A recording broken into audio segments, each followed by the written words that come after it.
Sabar itu ternyata bukan hanya sabar ketika menghadapi ujian, tapi sabar itu ada 3, sabar dalam taat, sabar dalam meninggalkan larangan, dan yang ketiga sabar menghadapi ujian. Maka yang ketiga saya terangkan sebuah hadis yang singkat. Orang yang mendapatkan ujian, Pak, sesungguhnya pahala mereka besar, walaupun tidak sebesar yang pertama dan yang kedua.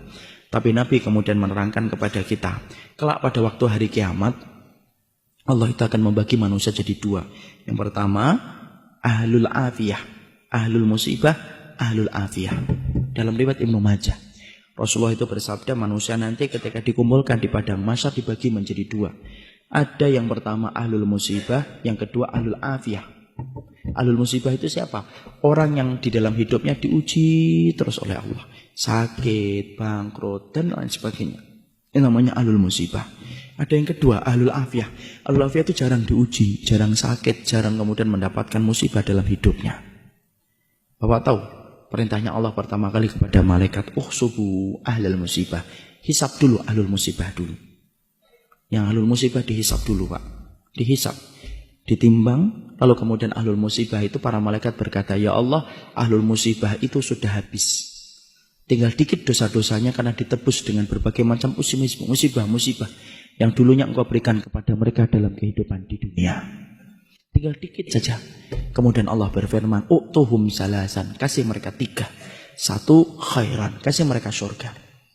2, afiyah, kasih mereka kekuatan. Kenapa, Pak? Siapapun di antara Bapak dan Ibu di sini yang mendapatkan ujian, pasti kekuatannya berkurang. Sakit, yang dulunya biasa lari 2 kilo menjadi lari 1 kilo. Pasti berkurang. Diganti oleh Allah dengan kontan di akhirat. Kasih mereka kekuatan untuk mengganti kekuatan yang aku ambil ketika aku memberikan ujian bagi mereka di dunia. Dan yang ketiga, mangzilah. Kasih mereka tempat yang tinggi di surga. Tempat itu tidak bisa diraih dengan sholat, tempat itu tidak bisa diraih dengan sedekah, tapi tempat itu hanya bisa diraih dengan orang yang sabar ketika mendapatkan ujian. Dinaikkan itu ahlul musibah ke tempat yang tinggi, sampai ahlul afiyah melihat itu mendoakan kepala mereka ke atas, saking tingginya ahlul musibah ketika ditempatkan oleh Allah. Lalu kemudian ahlul afiyah berkata, ya Allah, kalau setiap dibalik ujian akan mendapatkan kedudukan setinggi itu di surga, dan begitu mudahnya mereka dihisab karena sudah berkurang dosa-dosa mereka, tolong ya Allah, hidupkan kami sekali lagi. Hidupkan kami sekali lagi. Kasih ujian kami. Potong-potong daging-daging kami. Daging-daging kecil dan kami masih hidup. Tidak apa-apa.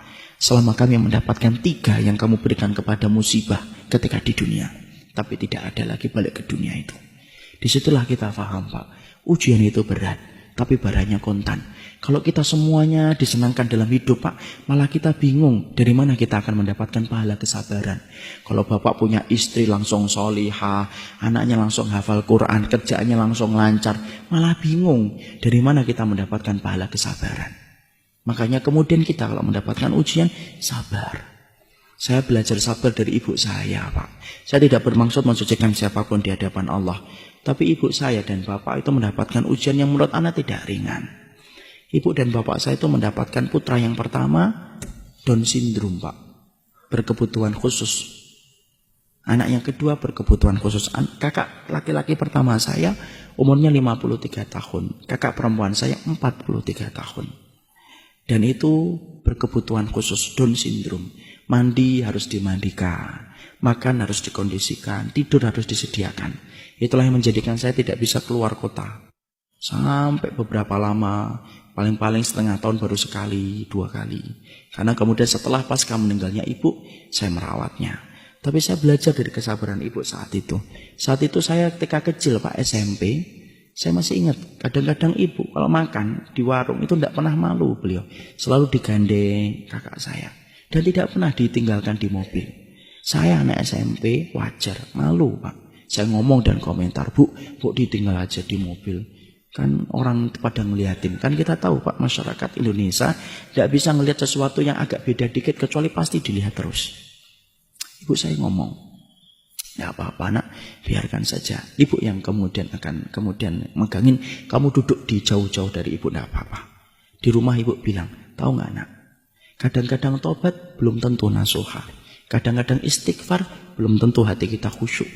Tapi kalau kita mendapatkan ujian, dititipkan anak yang semacam ini, kalau kamu sabar, tiap hari dihapuskan dosa-dosamu walaupun kamu tidak tobat dan tidak istighfar, selama kamu ikhlas dan ridho. Dan saya akhirnya Pak, setelah bisa di pondok, tidak ada perkara yang saya cari tahu pertama kali kecuali apa? Hisab orang yang Down syndrome dan hisab orang yang gila semenjak kecil. Orang gila itu para ulama bagi dua. Gila setengah perjalanan hidupnya, maka mereka dihisab. Ada yang gila yang kedua, Pak. Gila dari kecil, Down syndrome dari kecil. Maka mereka itu tidak dihisab oleh Allah. Mereka akan ditanya oleh Allah tentang satu pertanyaan saja. Ata'rifuni, kamu kenal dengan saya atau tidak?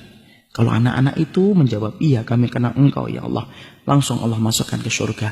Tidak ada hisab sholat, tidak ada hisab puasa, tidak ada hisab amal apapun. Karena mereka bukan mukallaf dalam kehidupan di dunia. Makanya saya ingat betul ketika ibu saya pernah nyisirin kakak saya. Ibu saya kemudian ngomong kepada kakak saya, nak, nanti kalau kamu sudah di surga, jangan lupakan ibu ya, jangan lupakan bapak, jangan lupakan adikmu. Karena kamu nanti insya Allah menjadi penduduk surga. Karena Allah cabut kenikmatan sementara di dunia dan pasti Allah balas di akhirat. Kakak saya tidak ngerti apa-apa, ya cuma diusap-usap kepala ibu saya. Dan sampai hari yang terakhir, ibu saya masih memandikan, masih kemudian mengganti bajunya, sampai malamnya beliau terserang dengan jantung. Selama 51 tahun beliau merawat itu. Dan saya belajar di situ apa? Ahlul musibah itu berat, tapi akhirnya manis bagi orang yang ridho dan orang yang ikhlas. Maka siapapun hari ini yang sedang diuji oleh Allah, sabar. Moga-moga Bapak kalau dimasukkan kepada ahlul musibah yang mendapatkan 3, khairon, afiyah dan mangzilah. Tapi kalau mendapatkan ahlul afiyah yang bersyukur sama Allah. Barakallahu fikum.